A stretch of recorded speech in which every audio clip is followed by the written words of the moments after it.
These are the top 10 things you need to know before going on an African safari. If you've ever dreamt of going on a safari in Africa, spotting lions, watching sunsets over the savannah, and being surrounded by wildlife, watching this video will ensure that you maximize your enjoyment while minimizing any stress or anxiety you may have before departing. Number 1. Know the big five and the little five animals. Most people heading on safari have heard of the big five animals. They are the lion, the leopard, the rhino, the elephant, and the Cape buffalo. Your goal when going on safari is to spot these animals out in the wild, taking them off your checklist one by one. The big five name doesn't just mean these animals are big.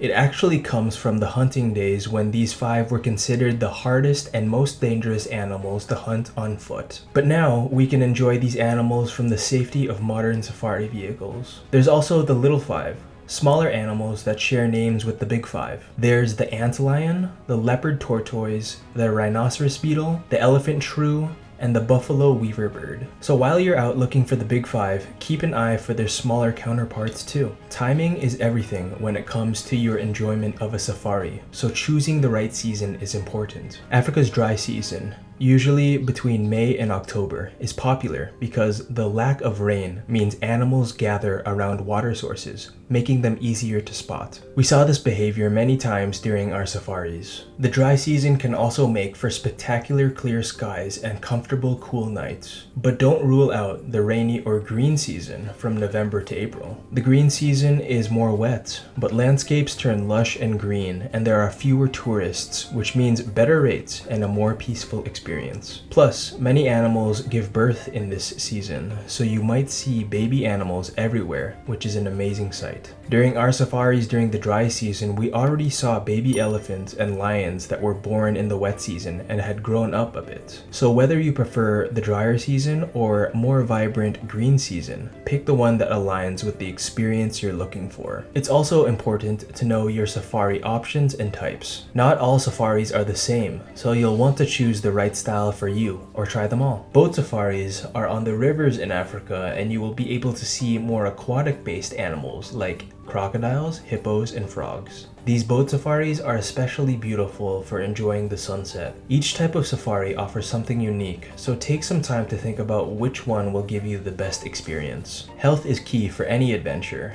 and getting the right vaccinations and medications are very important before leaving for Africa. Make sure to check if there are any vaccinations you'll need for the country or region you're visiting. Malaria is a concern in some areas, so anti-malaria medication is commonly recommended. Definitely chat with a doctor a month or more before you go to get everything sorted. And while you're packing, include some basic first aid items like band-aids and any prescription medication. Maybe even some motion sickness tablets if you're not used to the rough roads. One of the best things about safari is you really don't need a lot of stuff, but you do need the right stuff. So pack smart and pack light. I'm really bad at this. Temperatures can vary, so layers are key. The early mornings were colder than I expected, especially when the top was down and freezing wind was blowing in my face. So I would recommend bringing a hoodie, a jacket to go over the hoodie, warm pants, gloves, and a beanie. Bring shorts, a t-shirt, and a wide-brimmed hat for later in the day when it heats up. Wear neutral colors on safari like tan, green, and brown.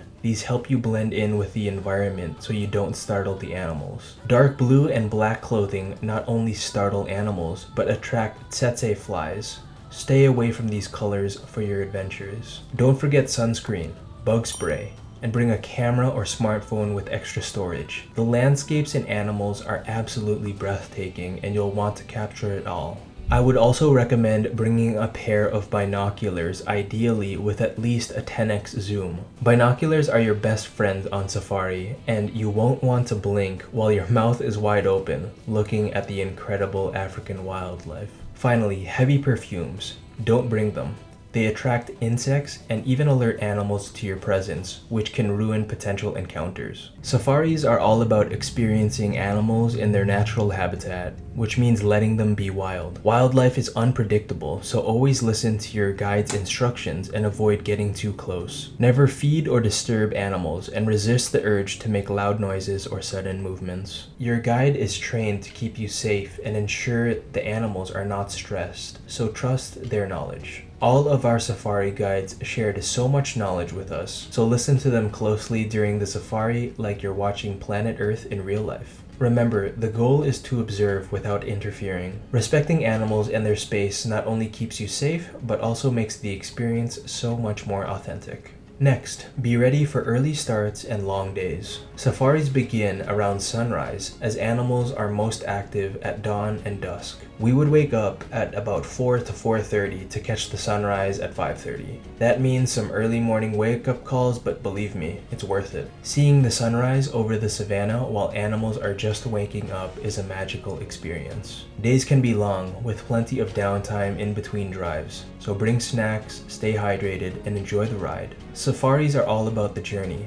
the quiet moments, the unexpected sightings, and sometimes just sitting in silence as you wait for the wildlife to appear. Next, you'll want to bring the right equipment to capture special moments. While you'll want to pack a light, there are a few things you definitely don't want to leave behind. A camera with a zoom lens is ideal for close-up shots, and make sure you have extra batteries and memory cards, especially if you're out for the whole day. Don't forget a power bank to keep your phone and all your cameras and gadgets charged. You'll be amazed at how many photos and videos you want to take. I would recommend recording in 4K 60 frames. This way, you can zoom in on the animals after the fact, while maintaining video quality and even slow down any fast action that could happen. Next, enjoy and embrace the silence of the bush. Safaris often take you into remote areas away from the noise and light of the city. When you're out there, you'll experience something we call bush silence. There's a calmness in the air, broken only by the sounds of nature, maybe a bird call,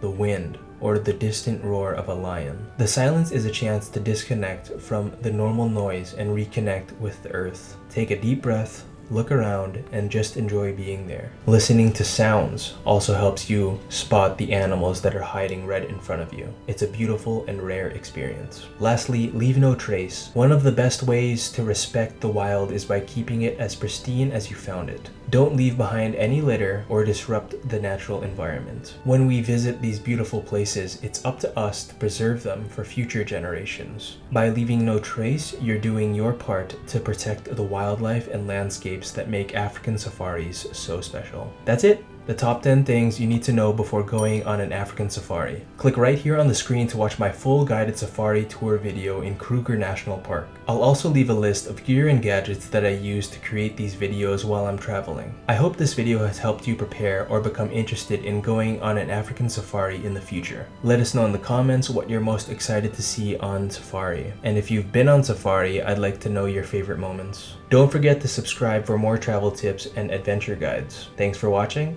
and I'll see you in the wild.